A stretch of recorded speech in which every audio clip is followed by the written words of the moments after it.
Hello friends, today we are going to start chapter number 9 related with JEE and NEET questions. Read the question number 1. A force applied on the cube such a way that the volume should be decreased. If decrease in one side of cube is 1%, then what about the delta V upon V? Then we know the equation for the volume of the cube. That is, we can say L cube. Now our interest in delta V upon V. Then just consider the fraction change in volume. Delta V upon V means we can say 3 delta L upon L. Now decreasing in one side is 1%. Then it is 3%, otherwise we can say 0.03. Okay, तो यहाँ पर हमें जो भी ऐसे decreasing in one side मतलब length का दे रखा है 1%, तो फिर 3%, अदरवाइज 0.03 बोल सकते हैं. देखो next, the diameter of one rock is 3 centimetre and it's breaking strength is 150 kilo newton. Then what should be the diameter of the rock for the breaking strength? 600 kilo Newton. अब जो भी यहाँ पर rock हमें दे रखा है, तो ऐसा करना है कि it is made up of same material. मतलब जो बोलेंगे हम कि उसका यंग मॉड्यूलस सेम है. अब यहाँ पर हमें बोल रखा है कि ब्रेकिंग स्ट्रेंथ, तो ब्रेकिंग स्ट्रेंथ मतलब हमें यहाँ पर फोर्स दे रखा है और फिर हमें उसकी ब्रेकिंग स्ट्रेंथ अगर 600 किलो न्यूटन करनी है तब उसका डायमीटर कितना चाहिए. तो अगर हम उसको एज ए स्ट्रेस के हिसाब से ले लें कि स्ट्रेस, तो क्या बोल सकते हैं हम as a force upon area. अब एरिया में ऐसा बोल सकते हैं हम कि पाई आर स्क्वायर. अब इसमें तो हमें डायमीटर दे रखा है. Then we know that diameter means double of the radius. Then radius is diameter by 2. That means F upon यहां पर बोल देंगे पाई, आर की जगह पर डी स्क्वायर और बाय 4 मतलब ऊपर आ जाएगा 4. ओके, तब यहाँ पर हम बोल सकते हैं कि जो भी ऐसे यहाँ पर ब्रेकिंग स्ट्रेस है वो डायमीटर से डायरेक्ट प्रपोजल में आ जाएगा. मतलब देखो sigma is equal to 4a upon pi d square. Okay, then what we can say about the force. Then force जो होगा वो यहाँ पर हम बोल देंगे पाई डी स्क्वायर अपॉन 4. मतलब force is directly proportional to the square of the diameter. तब यहाँ पर हमें जो भी ब्रेकिंग स्ट्रेस हमें बोल रखा है, स्ट्रेंथ कितनी है 150 किलो न्यूटन. तब बोल सकते हैं यहाँ पर कि F2 upon F1 is equal to D2 upon D1 whole square. चलो F2 हमें कैलकुलेट करना है. F1 मल्टीप्लाई में होगा जिसको बोल सकते हैं 150 किलो न्यूटन. ओके, सॉरी, हमें तो चाहिए यहाँ पर diameter. Then D2 upon D1 हो जाएगा under root F2 upon F1. Then about the diameter D2. Then first diameter हमें given है 3 और इसका under root. Then what about the F2? देखो किलो न्यूटन तो दोनों में से कैंसल. 600 डिवाइडेड बाय 150 और ये होगा 4 का रूट 2 3 जा 6 सेंटीमीटर हम बोल सकते हैं. देन अगर ऐसे ब्रेकिंग स्ट्रेंथ जो है वो 4 टाइम्स होगी तो डायमीटर सिर्फ हमें डबल करना पड़ेगा और increase, otherwise if we make diameter double then its breaking strength increase to 4 times.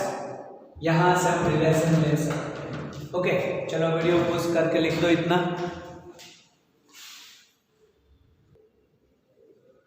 Okay, see the next. The Young modulus of wire is given as a 2 into 10 raised to 10 Newton per meter square, and its lateral strain given 1%. Then energy stored per unit volume of the wire. तब यहाँ पर जो energy store per unit volume है, अगर उसकी equation हम याद करें तो पहले तो एनर्जी या जो हम बोलते हैं वर्क डन, उसकी फॉर्मूला है half stress into strain and volume. अब यहां पर बोला energy store per unit volume, तो energy store per unit volume में वॉल्यूम डिवाइड कर दो, देन इट इज हाफ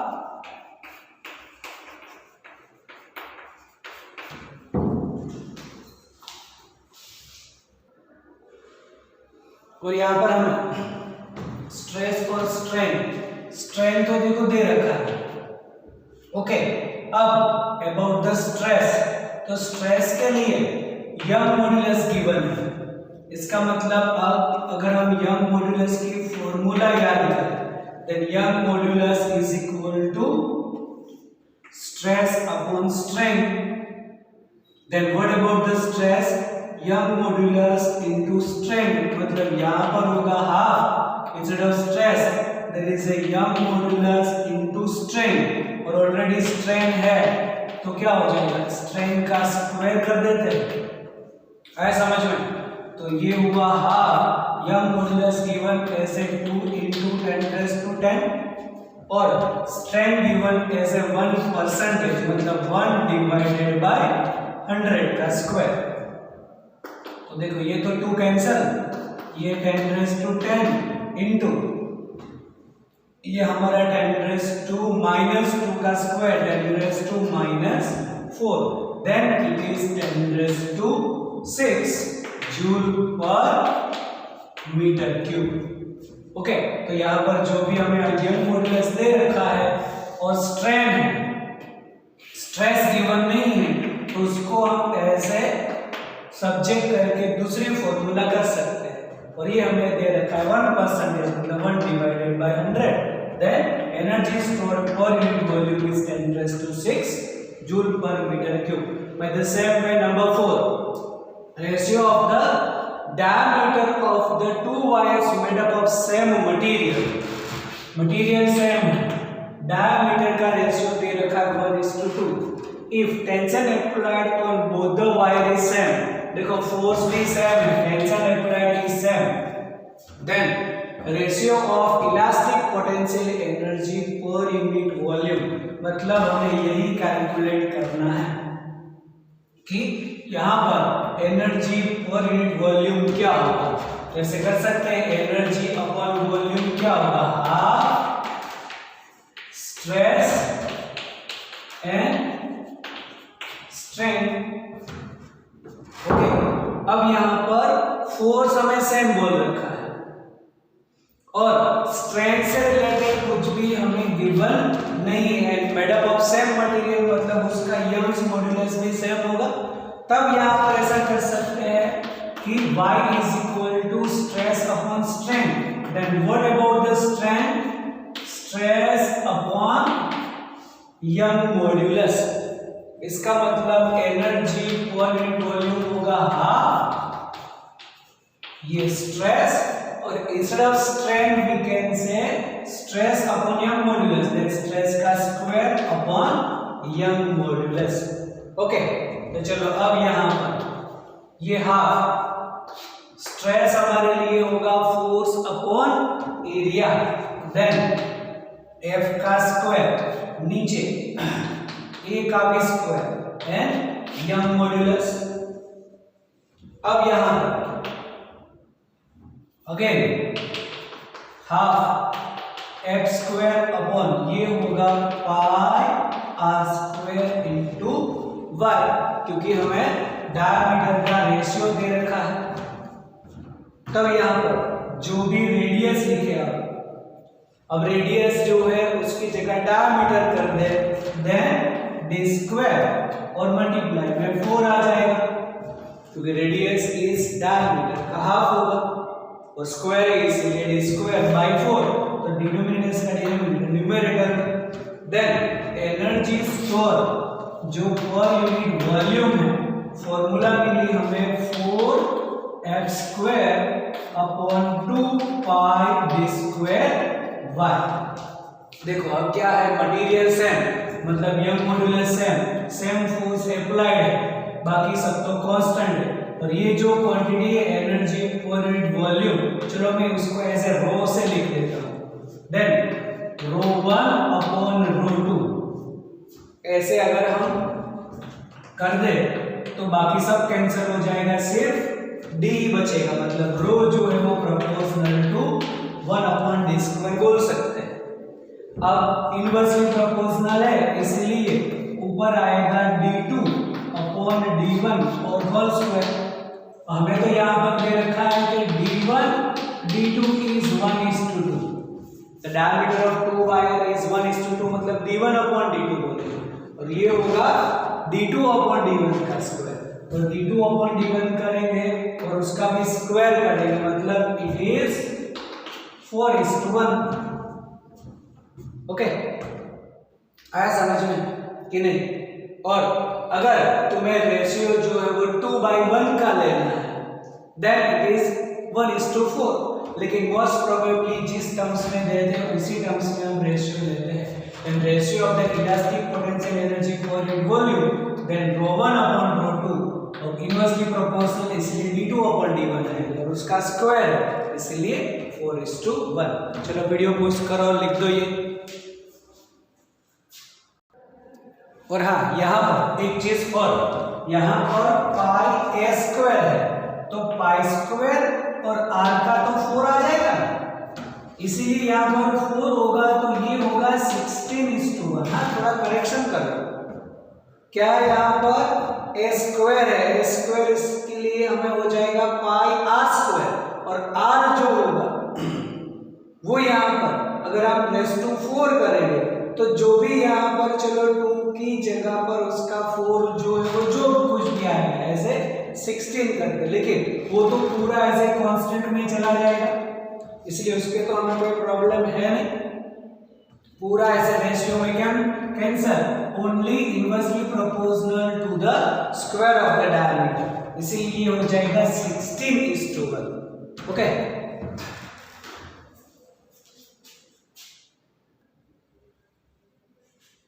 चलो next, calculate the work done to increase the length of the wire by 2 millimetre.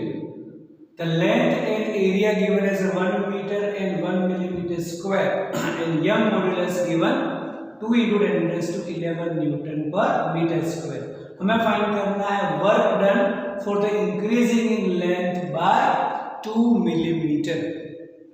तब यहाँ पर वर्क डन है तो वर्क डन बोलो या फिर एनर्जी स्टोर बोलो, that is half stress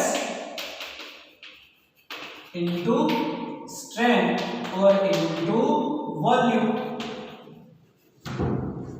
okay, तो अब यहाँ पर ये हाफ, देखो स्ट्रेस जो है, तो यहाँ पर हमें कहीं पर भी स्ट्रेस की वैल्यू मतलब हमें फोर्स गिवन नहीं है।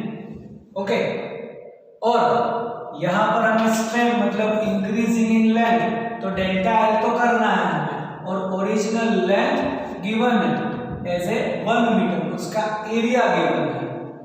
तब यहाँ पर स्ट्रेस जो है उसको हमें कन्वर्ट करना पड़े यंग मॉड्यूलस के टर्म्स में, तो हमें मालूम है कि Young modulus is stress upon strain.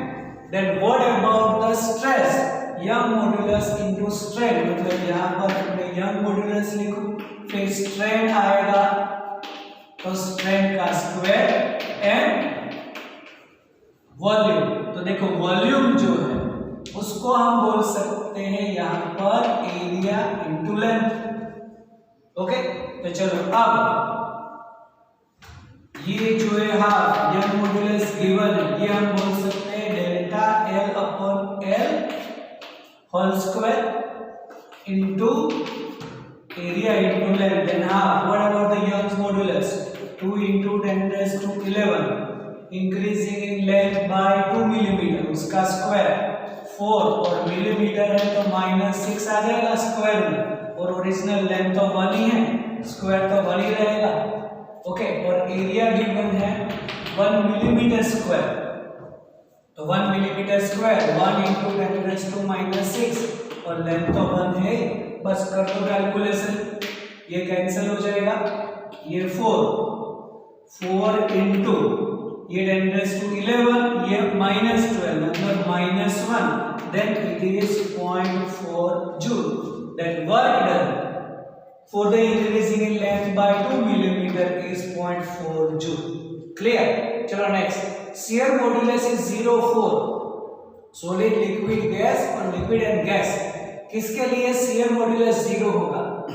तो हम बोल सकते हैं कि shear modulus मतलब there is a change in the shape, किसमें शेप चेंज का जो मॉड्यूलस है वो 0 है, तो बोल सकते हैं हम गैस में कि for the gas shear modulus is 0. It is knowledge based question, direct याद रखो कि shear modulus for the gas is 0। चलो लिख दो इतना। Okay, see the next. One solid of sphere is dipped into the liquid. Its radius r and bulk modulus of the liquid is k. Calculate the fractional change in radius, that is delta r upon r, whenever piston of mass m is placed on it. मतलब liquid के ऊपर कोई भी एक ऐसा piston रखा है, then what about the change in radius of the sphere? जैसे मैं बोला है डेल्टा r upon r हमें करना है, तो अब यहाँ पर bulk modulus of the liquid is given, then bulk modulus की फॉर्मूला से स्टार्ट करते हैं। bulk modulus B is equal to, we can say PV upon delta V। Okay, bulk modulus given as a K, तो B की जगह पर K बोल दो, it is PV upon delta V। then what we can say about delta V upon V? it is P upon K।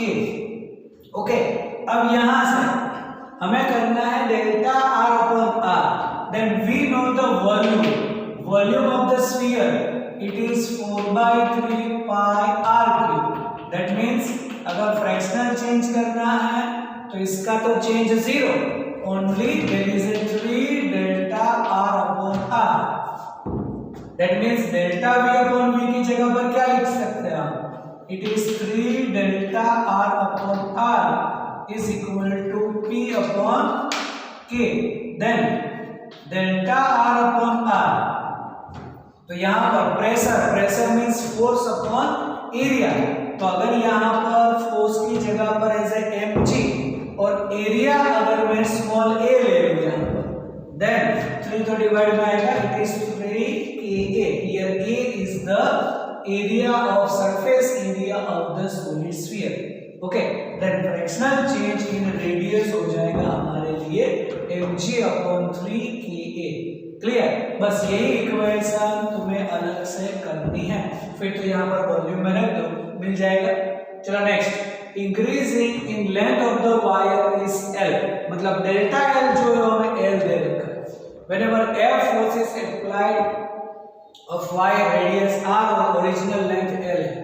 If another wire made up of same material, radius कितना 2r, length 2l and 2f force is applied, then what about the increasing in the length? बस formula जो है वो Young's modulus का use कर दो, f l upon a delta l। चलो अब यहाँ पर ये लेंथ है, उसको तुम ओरिजिनल लेंथ l बोल दो और डेल्टा L को सब्जेक्ट कर दो, then it is FL upon AY। अब रेडियस है तो रेडियस के टर्म्स में इक्वेशन आ जाएगी, एरिया की जगह पर बोल दो पाई r स्क्वायर। ओके, तो अब फर्स्ट कंडीशन में जब भी force F, length L, radius R है, ये डेल्टा L